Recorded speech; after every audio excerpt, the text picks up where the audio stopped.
O më Shqipni,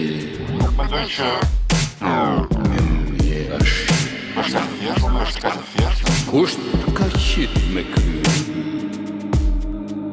Je ke pas qenë si po një ranë, urat e dheo të tjërë shpinan.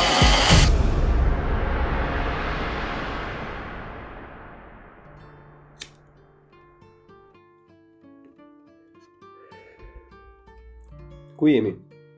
Më saktë ku kemi mbetur? Tingëllon e trisht, tingëllon e dhimbshme, tingëllon e mërzitshme, duket e pashpresë, po e vërteta është që po e vresni të ardhmen, ose po e vrasim të ardhmen. Është e vështirë për të pranuar, por po e vrasim të ardhmen, gjithë bashkë. Të rinjtë tanë akoma vazhdojnë të largohen nga vendi njësoj si largoheshim përpara. Shumicën e herëve nga gryksia e tyre që kanë gjithë pushtetin, e duan të kapin çdo lloj centi të mundshëm, pa lënë asnjë thërime për asnjë tjetër. Edhe në këtë mënyrë avash gjithë territori, si social, si fizik, po i kalon çakeve. Ka shumë në fakt që nuk e ndjejnë, nuk e shohin, nuk preken, po fakti është që nuk ka më mjaftueshëm krah punën në Shqipëri. Nuk e di sa e ndjen një rob i përditshëm që punon në Tiranë, por ne që kemi dhe familje jashtë Tiranës, nuk ka më krah pune. Po flasim vetëm për të rinj, as të rinj as të vjetër, nuk ka më. Me trishta është se mungon punëtori i krahut. Nuk ka mjaftueshëm, nuk ka mjaftueshëm punëtor fabrikash, nuk ka mjaftueshëm punëtor ndërtimi, nuk ka mjaftueshëm punëtor sezonal bujqësie. Nuk ka më kamariera mjaftueshëm avash. Kamarierliku punë që zakonisht okupoi nga djem të rinj, që janë nëpër shkolla apo ku di unë. Tani avash me marrin stafetët vajzat. S'ka mekaniku që na gjithë. 2 në Londër, 2 në Irlandë, 3 në Gjermani, 4 në Belgjik. Do ikin sepse atje e kanë më mirën. Nuk bësh të bën një sens të madh shumë të rinë akoma me atë kamarierlikun, pa një ditë pushimi, pa turne të ndara, pa kushte pune. Për çfarë do rihet?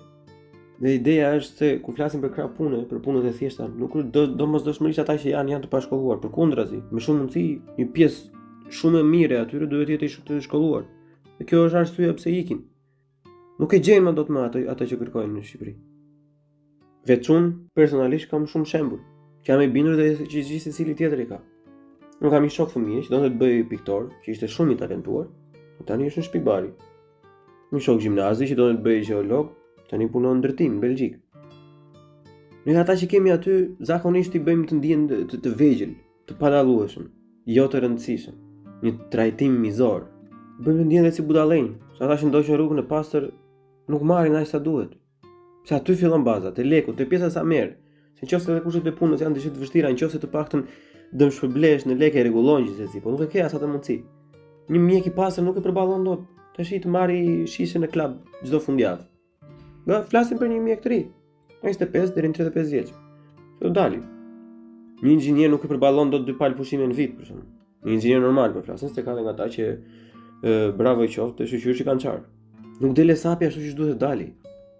Edhe më e keqja është që situata jon është aq negative sa edhe ata që ikin nga një ardhmë e shkolluar që duhet të kishin atë vend, ikin jashtë për të bërë një punë të rëndomt, në relacion i del prapë më mirë jashtë me një punë shumë bazike, sa do të dilte aty me një punë për të cilën ata kanë studiuar në fakt.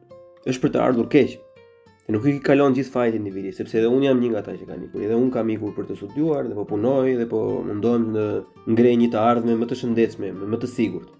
Edhe kjo këtu nuk është për të dhënë mend. Është për të ngritur diskutim, për të ngritur debat. Është problem jashtëzakonisht madhësor për të ardhmen e shtetit, të kulturës, të kombit, të traditës, vërja emrin çfarë duash. Po mbasim në bërtham.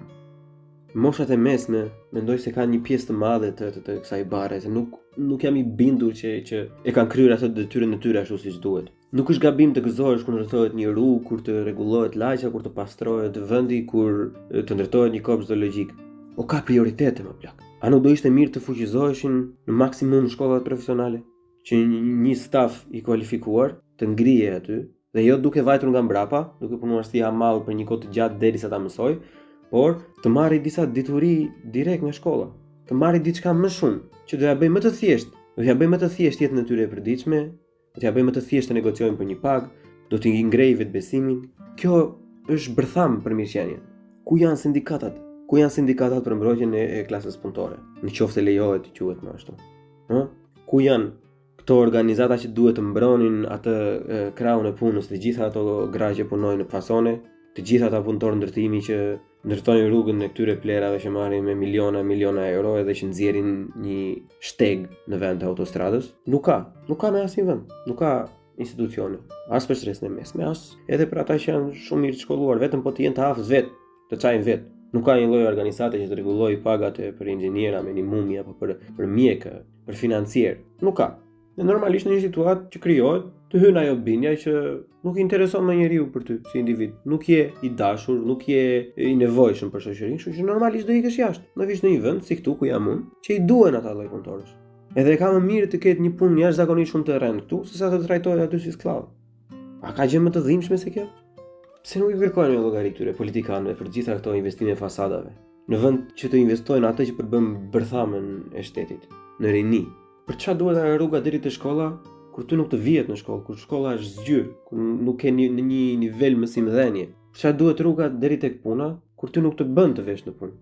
Për çfarë duhen rrugët e plazhit nëse ti nuk e përballon të shkosh në plazh më valla? Pse nuk i ndihmojnë fermerët të bashkohen për produktivitet më të lartë, po i gënjejnë me subvencione me thjesht, sepse kur janë të ndarë, të përçar, është më i thjesht për të manipuluar individin.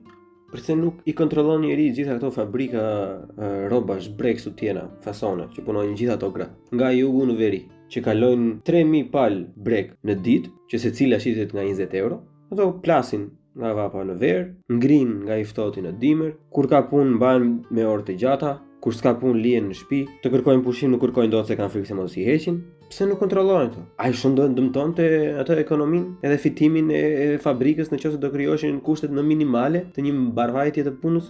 Ka që vështirë është për ta kuptuar që nëse është punëtori më i lumtur është dhe më produktiv. Pse nuk i kontrollon njëri kushtet e punëtorëve të ndërtimit? Po vetëm mërziten edhe fillojnë shpërndajnë në përstori kur bie filani nga skela në Lezhë, bie filani nga skela në Tiranë, bie filani nga skela në Durrës. Pse nuk ka një organizatë që merret me këtë?